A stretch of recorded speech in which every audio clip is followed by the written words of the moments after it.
Did you know Julie Andrews, yes, Mary Poppins herself, once did a nude scene in a movie Hollywood tried to bury? And that's not even the wildest thing on this list. These are failed movies from the 80s most people forgot even existed. Let's see how many do you actually remember. Akira Kurosawa had been trying to make this movie since the 70s, one of the greatest directors who ever lived, and he couldn't get it made. The project kept getting postponed, passed around until eventually it landed with Cannon Films, this Israeli production house that was cranking out hundreds of cheap movies. They gave it to a Russian director named Andrei Konchalovsky. He cast Jon Voight and Eric Roberts as escaped convicts who end up trapped on a train that's speeding out of control with no way to stop it. The ending fades out on a Shakespeare quote. For an action thriller, that's a hell of a choice. Both Voight and Roberts gave incredible performances, got Oscar nominations for it. But the film itself didn't find an audience, flopped at the box office, and somehow both of them ended up as C-list actors not long after anyway. Blake Edwards had just made 10, one of the biggest hits of 1979. Put Dudley Moore on the map, made Bo Derek a household name, printed money. Edwards was untouchable at that point. 50 years in the business, Hollywood royalty, could make whatever he wanted. So naturally, he made a movie about how much he hated Hollywood. S.O.B stands for Standard Operating Bullshit. It's about a director whose family-friendly film bombs, and he tries to salvage it by adding nudity and making it R-rated, which was exactly what happened to Edwards when he made Darling Lily with his wife Julie Andrews, and it flopped.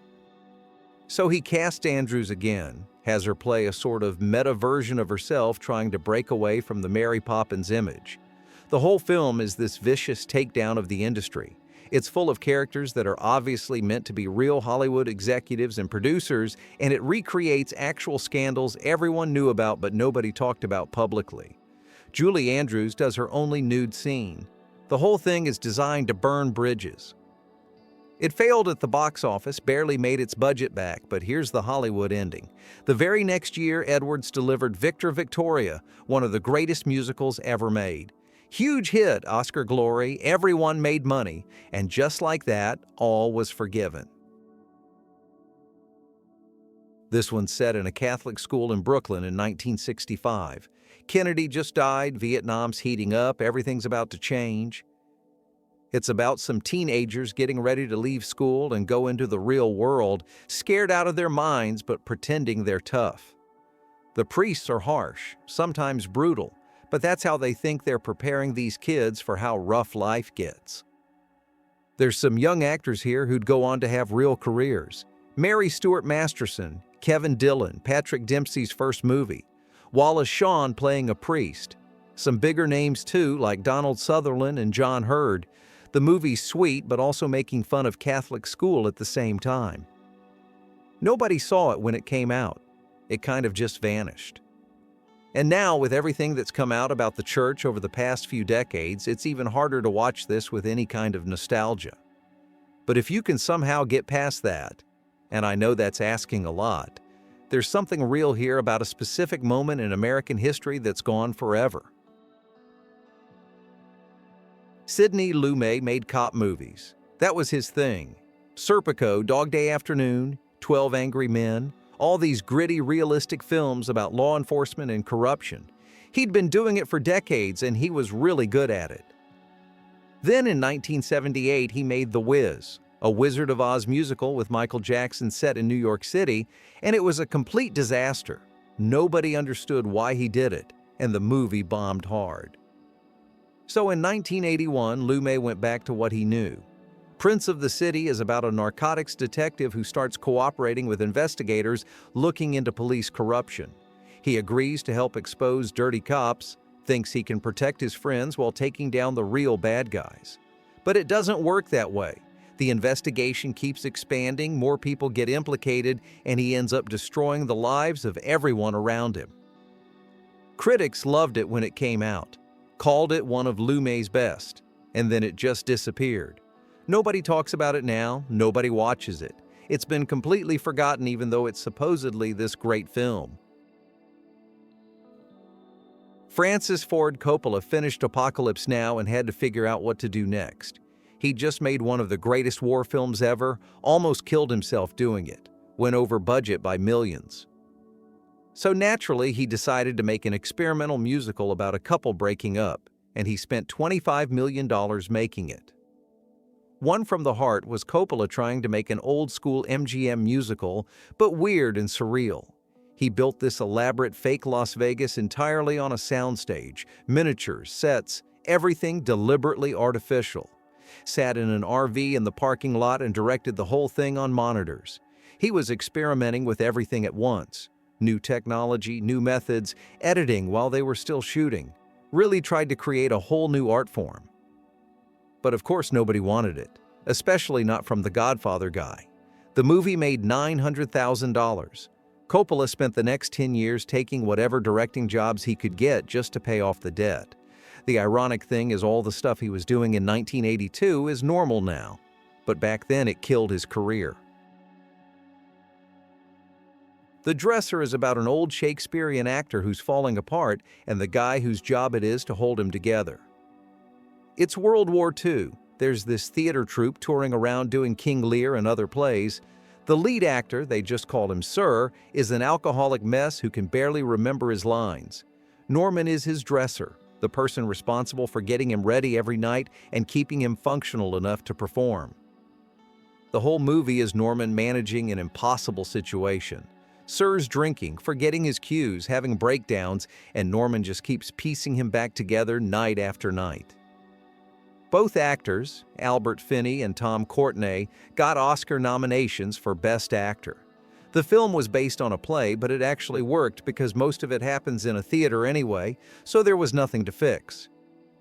It came out in 1983, got praised, got nominations, and then just vanished. People moved on and forgot about it.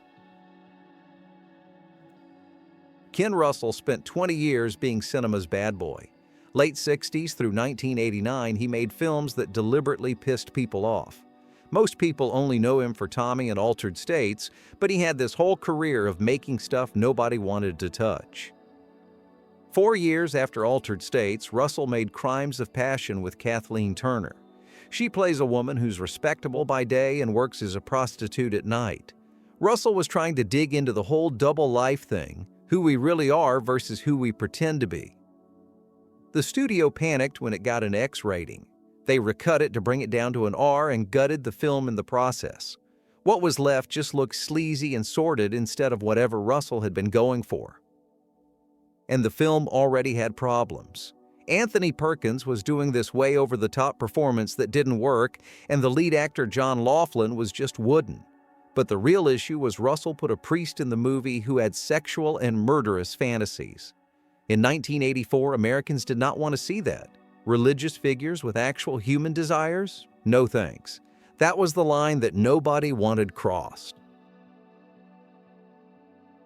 Same year, Brian De Palma made Body Double. This guy had just come off Scarface, before that was Blowout and Dressed to Kill. He was on this incredible run of making bold, violent, and sexy thrillers. Body Double is a murder mystery that keeps switching tones. There's this scene in the middle where the main character wanders through a sex club and it's shot like an MTV video. Then the murder happens. A woman gets killed with a power drill. It's graphic, it's brutal, and that's when everyone checked out. De Palma just kept swinging between funny and disturbing and thrilling and grotesque, and people couldn't keep up. Then it ends with this neat little bow where they pin everything on some patsy and audiences felt cheated.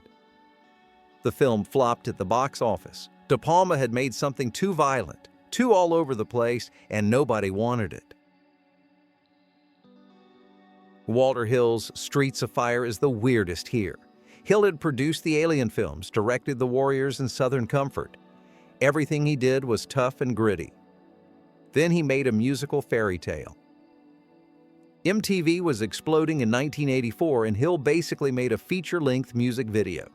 The entire thing looks like an animated Disney movie came to life. There's fake studio sets, theatrical over-the-top dialogue, the characters are broad archetypes. People on set hated making it. Rick Moranis, one of the stars, despised every day of filming. And you can see why people were confused. What even is this movie? A musical? An action film? A fantasy? It's all of those at once and none of them. Hill wanted this to be the first part of a trilogy. It bombed so hard there was never a sequel. It came out, people had no idea what they were watching, and it disappeared. Alan Parker made some of the most immersive films of the 70s and 80s, like Pink Floyd The Wall. In 1984, he took on what everyone said was an unfilmable book called Birdy, and somehow pulled it off. The story follows two friends who come back from Vietnam. One's named Birdy, played by Matthew Modine in one of his first roles. The other's Al, played by Nicolas Cage when he was still an up-and-coming actor. Both of them are wrecked from the war, but Birdy's completely gone. He won't respond to anything, just sits there in this blank state. The doctors are about to give up and ship him to a mental institution. Al tries everything to bring him back. He talks about their childhood, the war, their feelings. The whole movie is him desperately trying to reach someone who might be too broken to save. It's a dark movie. Really dark.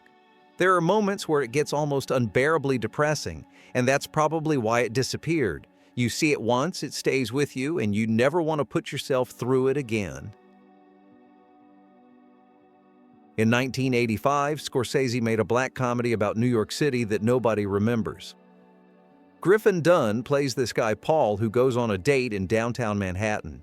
Everything goes wrong, not in a funny way, in a genuinely scary, escalating nightmare way. He's just trying to get home and the city keeps throwing disasters at him. And the city itself looks incredible. Michael Ballhaus shot it so New York glows in these whites and blues, beautiful but completely hostile. And Griffin Dunne is so likable that you really feel bad watching him suffer. Scorsese keeps making things worse and worse until you start thinking Paul might actually die and he's not even being chased by criminals or anything. He just went on a bad date. New Yorkers got it. The film found an audience there, but it didn't connect outside the city and eventually got buried under Scorsese's crime movies. Blake Edwards tried to do something similar 2 years later with Blind Date, starring Bruce Willis, but it didn't work the same way. After Hours had this manic, dangerous edge that you can't really replicate. This one's going to sound completely insane, but here's what happens. Timothy Hutton plays Mike, who's driving to California to start fresh. He stops to save a family from drowning and dies doing it. Next thing you know, he's in heaven, and he meets this woman, Annie. They fall in love. Except Annie gets sent back to Earth. Mike's devastated. But then they offer him a deal.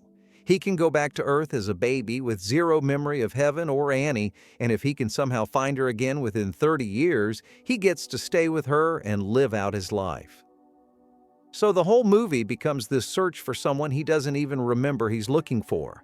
It's like a fairy tale about taking chances and following your instincts even when you don't understand why. The writer, Bruce Evans, had just written Starman and Stand By Me, two Journey films that became huge. This should have been in that conversation, but it never found an audience, just disappeared. Here's a time travel movie where the time travel actually makes sense. That alone makes it kind of a miracle. Most time travel films cheat their own rules whenever it's convenient. Set something up, then ignore it 10 minutes later. Millennium doesn't do that. The whole thing was directed by Michael Anderson, who'd been making sci-fi since the 50s, and he knew how to build a story that holds together. Chris Christopherson investigates a plane crash and finds things that don't add up. There's a woman who seems off in ways he can't quite explain. The deeper he looks, the stranger it gets. The movie jumps around in its timeline, but it all connects if you pay attention. And almost nobody saw it. It came out in 1989 and just disappeared, which sucks because it's actually good. The performances work, the mystery builds properly, the reveal at the end is clever without being cheap. Everything you'd want from a sci-fi thriller. 1980. A movie gets made, gets finished, and then sits on a studio shelf for 2 years. Not because it's bad, because the executives watched it and had absolutely no idea what they were looking at or how to sell it.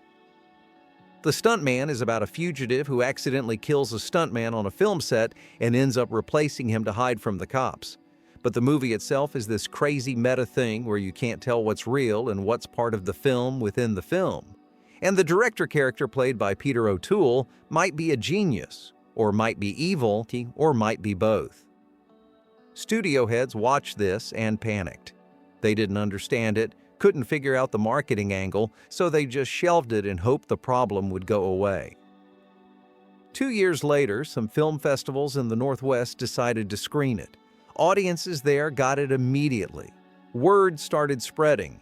The studio realized they might actually have something and gave it a proper release. The movie relaunched Peter O'Toole's career, which had basically died in the 70s, and it helped kick off this wave of independent filmmaking in America. There was this window in the 70s and early 80s where Hollywood would greenlight small character-driven films without really knowing if they'd make money. Not everything had to be a blockbuster. If you had a good script and some decent actors and the budget was reasonable, they'd take the shot. Cutter's Way was one of those. It's about a Vietnam vet and his friends who witness a murder and become obsessed with finding the killer. It's not an action movie, it's a character study about obsession. Critics liked it, audiences liked it, it turned a profit. And then Hollywood stopped making movies like this. The movie was shot by Jordan Cronenweth, who did Blade Runner the next year, so it looks beautiful. The performances are strong. It's exactly the kind of mid-budget film driven by character and story that you just don't see anymore because the business changed.